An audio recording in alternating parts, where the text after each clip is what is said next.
What is going on, guys? I'm Steve. Welcome back to the channel. Welcome back to another video. If it's your first time stopping by the channel, hit that subscribe button. Trust me, you won't regret it. You're a returning subscriber. As always, guys, welcome back, and I do appreciate the support. I'd like to welcome you back to another 7 o'clock live stream. And with that being said, let me get this off my chest real quick. I got the best subscribers on YouTube, hands down. I mean, I got to say this to you guys. You guys been sticking with me, a lot of y'all, since day one. A lot of you guys have came across, and got to know me a little bit. And I appreciate you guys for your undying support.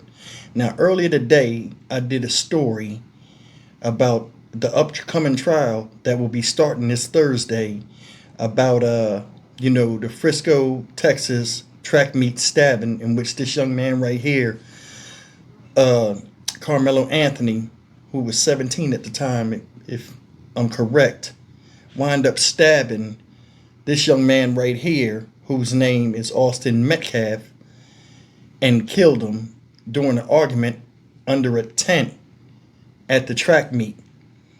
And a lot of rumors are swirling, and it's very limited information, and the information that's out there, a lot of people are flipping it and doing all other stuff. And I told you in that video, I think it was just two kids, with a test of will.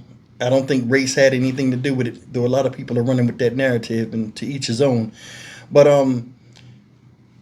I said in that video that I wanted to go to that trial, but I didn't have the money to do it right now after paying my bills and going to Vegas to take my wife to cover the Crime Con for her channel. Tony, shout out Tony.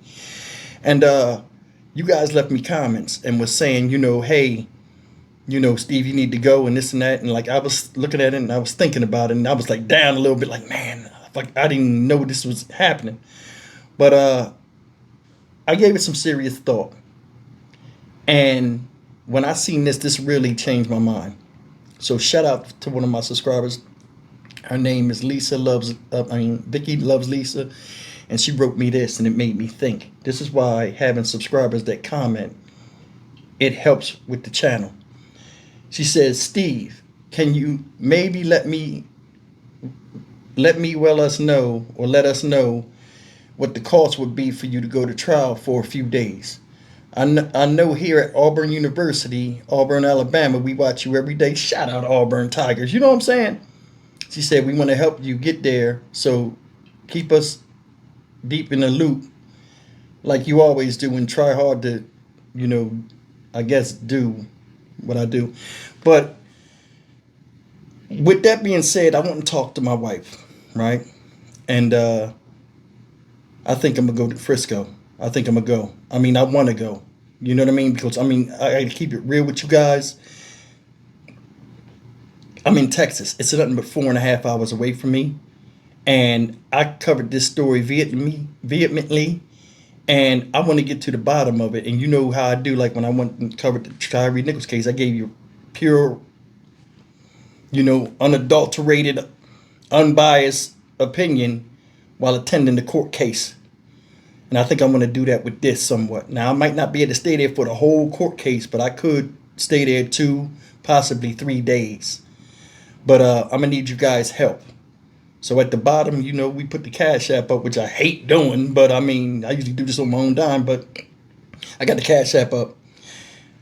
As of now, I'm going to have to get down there by Wednesday afternoon, because I got to get the layout of the courthouse, all this other stuff, get my clothes cleaned and pressed, and get everything done. But I'm going to need your guys' help if you guys are interested.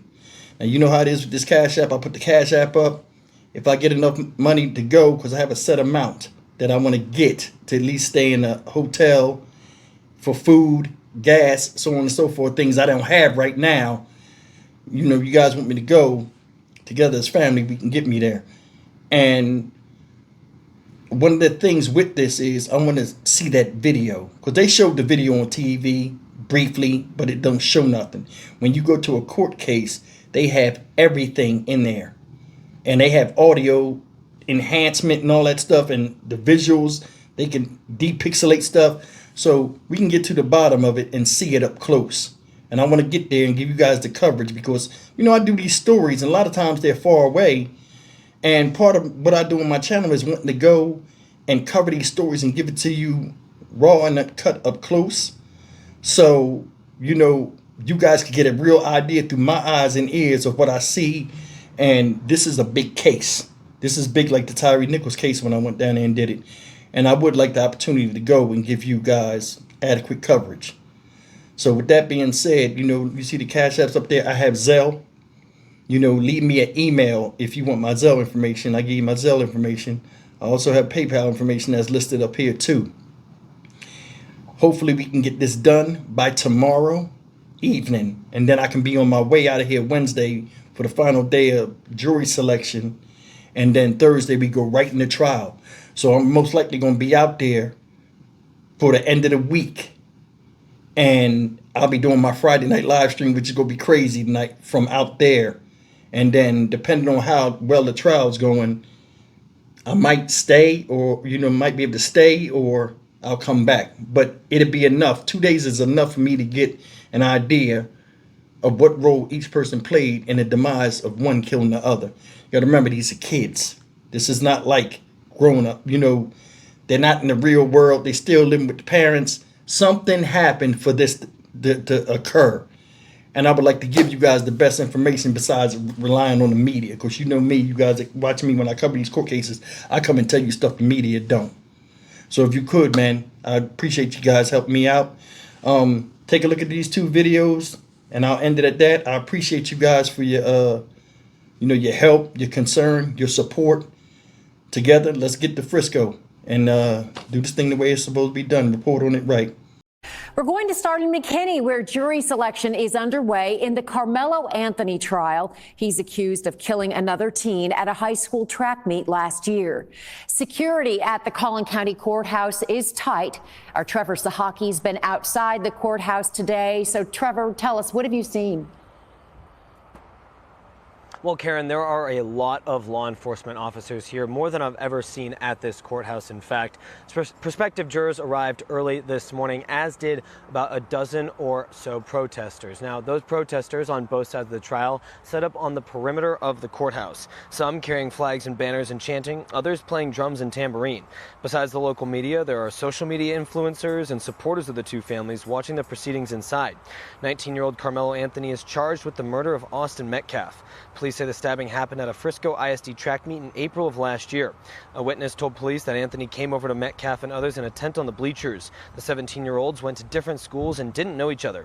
Metcalf told him to leave. Then Anthony reached into his bag and said, "Touch me and see what happens." One witness said Metcalf touched Anthony, and another witness said Metcalf grabbed Anthony. Police said that's when Anthony pulled out a knife and stabbed Metcalf once in the chest before running away. Metcalf was taken to the hospital where he later died. According to a police report, Anthony admitted to the stabbing, claiming it was self-defense. He's currently on house arrest at his parents' home. And jury selection is expected to go for at least the next couple days, with opening statements in this trial expected to begin on Thursday of this week. Live in McKinney, Trevor Sahaki, CBS News, Texas. Thank you very much, Trevor.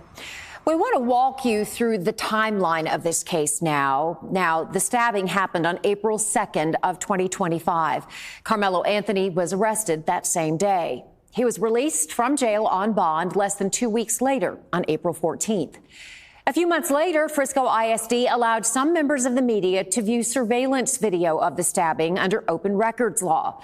Our investigative producer who viewed the footage said individuals were difficult to identify, but the video shows a sudden movement under a tent in the bleachers, followed by an interaction between 2 figures.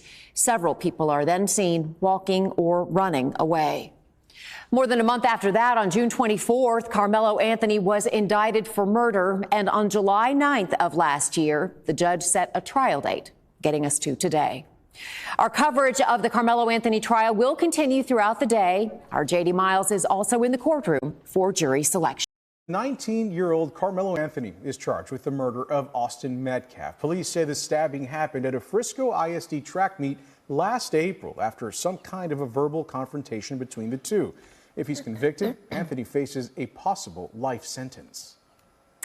Now, our JD Miles has been in the courthouse today in McKinney, and he joins us with an update on how jury selection's going. JD. Karen, the judge has released the 589 prospective jurors who were brought here to the courthouse this morning. He says he plans to bring back less than half of that on Wednesday for another round of questioning by lawyers. The judge says he believes he can get a jury of 12 in place for opening statements to begin on Thursday. Now, JD, this case has attracted a lot of attention, both in North Texas and beyond, with a lot of it involving race and whether it may have played a role in this crime. So how is that affecting the trial? Karen, as we know, there's a lot of passion and emotion, both within the local community and on social media among outside voices.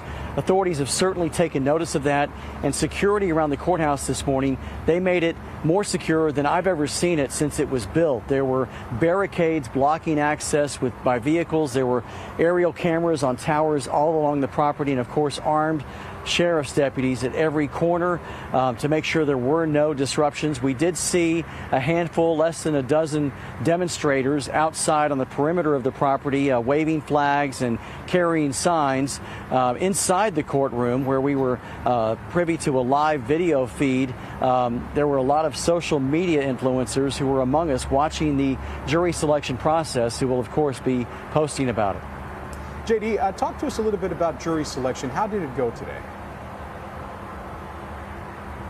Well, Ken, a lot of the day's jury selection was focused on getting personal information from these prospective jurors. The judge also gave them a presentation on how evidence works and the importance of being fair, but the primary objective here was to get the jurors to fill out a 3-page questionnaire, which they will have to fill out before they can leave here today. That will give the prosecution, defense, and judge more time. There are not going to be any proceedings tomorrow, so they can look over those questionnaires and decide who should be brought back for that second round of questioning when the prospective jury pool is cut down to around 250 people. All right, JD Miles, we know that you are in it for the long haul here covering this trial, so we're going to hear a whole lot more from you, not just tonight, but really throughout the length and the duration of this trial. Thank you very much for that live report, JD.